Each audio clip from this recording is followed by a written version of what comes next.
कहीं पर 7 दिन का लॉकडाउन, कहीं 15 दिन का लॉकडाउन, कहीं वीकेंड लॉकडाउन, कहीं वीकेंड कर्फ्यू। टुकड़ों में ही सही मगर देश बंद हो रहा है। घोषणा नहीं की गई है लेकिन देश संपूर्ण लॉकडाउन की ओर बढ़ रहा है। राहुल गांधी तो लगातार कह रहे हैं कि अब कोरोना की रफ्तार रोकने का एकमात्र जरिया लॉकडाउन ही है। राहुल गांधी ने ट्वीट किया,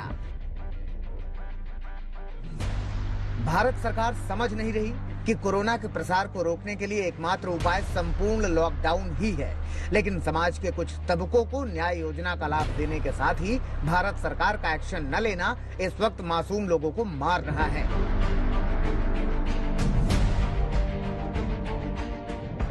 इधर दिल्ली में भी लॉकडाउन बढ़ाया गया तो दिल्ली सरकार ने राशन कार्ड धारकों के लिए मदद का ऐलान किया। केजरीवाल सरकार 2 महीने का राशन सभी राशन कार्ड धारकों को मुफ्त देगी। हालांकि केजरीवाल ने यह साफ कर दिया कि इसका अर्थ ये नहीं है कि दिल्ली में 2 महीने का लॉकडाउन लगने वाला है। जितने दिल्ली में राशन कार्ड धारक हैं, लगभग 72 लाख राशन कार्ड धारक हैं, इन 72 लाख लोगों को अगले 2 महीने के लिए मुफ्त में राशन दिया जाएगा। इसका मतलब आप ये मत निकालिएगा कि लॉकडाउन 2 महीने चलेगा। भगवान ना करे ज़्यादा दिन चलाना पड़े, भगवान करे कि जल्दी केसेस कम होना चालू हों और जल्दी लॉकडाउन खत्म हो। यूपी में 2 दिन का लॉकडाउन बढ़ाए जाने के बाद उन कुंज गलियों का हाल देखिए जो कृष्ण मुरारी की भक्ति से कभी सराबोर हुआ करती थी।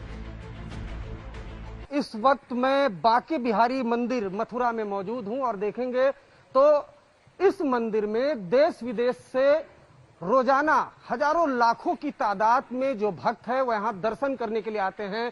लेकिन बांके बिहारी जी का ये मंदिर भी फिलहाल कर्फ्यू है, इस वजह से बंद पड़ा हुआ है। सड़कों पर लोग नहीं दिखाई देंगे। अलग अलग जितनी भी गलियां हैं वो पूरी तरह से जो है सूनी पड़ी हुई हैं। यूपी में तो लॉकडाउन है ही, लेकिन आज से लॉकडाउन की नई गाइडलाइंस भी जारी कर दी गई हैं। इन गाइडलाइंस के मुताबिक अब चिकित्सा सेवा के लिए लोगों को पास लेना पड़ेगा। बिहार में भी कोरोना का संक्रमण तेजी से फैल रहा है, इसीलिए बिहार सरकार ने निर्णय लिया है कि 15 मई तक लॉकडाउन लगाया जाएगा। माननीय मुख्यमंत्री जी ने सभी संबंधित लोगों से चर्चा करके ये निर्णय किया है जो राज्य के लिए आवश्यक था। मैं आप सब लोगों से हाथ जोड़ के ये निवेदन करता हूं कि लॉकडाउन के लिए जो नियम बनाए गए हैं, जो व्यवस्थाएं बनाई गई हैं, उन सभी नियमों और व्यवस्थाओं का आप सब लोग पालन करेंगे। बिहार सरकार के स्वास्थ्य मंत्री भले ही कह रहे हैं कि नीतीश कुमार ने लोगों से बात करके लॉकडाउन लगाया है, लेकिन सच्चाई यह है कि कल ही हाई कोर्ट ने बिहार सरकार को खरी सुनाई थी, जिसके बाद लॉकडाउन का फैसला लिया गया। हालांकि इस लॉकडाउन से पप्पू यादव खुश नहीं है।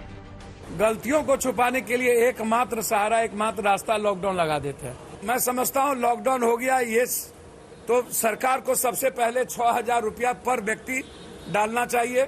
सरकार को बिजली बिल माफ करना चाहिए। सरकार को स्कूल का फीस माफ करना चाहिए। सरकार को रोड टैक्स माफ करना चाहिए। भोपाल में भी 10 मई तक लॉकडाउन वाली सख्ती बरतने के आदेश हैं। देखिए भोपाल का हाल। बीते 4 दिनों के मध्य प्रदेश में यदि कोरोना से संक्रमित होने वाले नए मामलों पर नजर डाले तो ये इशारा कर रहा है कि लॉकडाउन के चलते अब मामले स्थिर हो गए हैं। अब सरकार की तैयारी यहां से इन मामलों को नीचे ले जाने की है। इसीलिए मध्य प्रदेश के अलग अलग हिस्सों में जो लॉकडाउन है उसे 10 दिनों तक बढ़ा दिया गया है। 10 मई तक कई शहरों में लॉकडाउन रहेगा, तो वहीं छिंदवाड़ा और जबलपुर जैसे शहरों में 17 मई तक के लिए लॉकडाउन बढ़ा दिया गया है। देश भर में कोरोना की रफ्तार भयानक है, हालात बिगड़े हुए हैं। ऐसे बिगड़े हुए हालातों में सिर्फ और सिर्फ एक ही रास्ता सूझ रहा है, संपूर्ण लॉकडाउन। मथुरा से अरविंद ओझा और भोपाल से रवीश पाल सिंह के साथ आज तक ब्यूरो।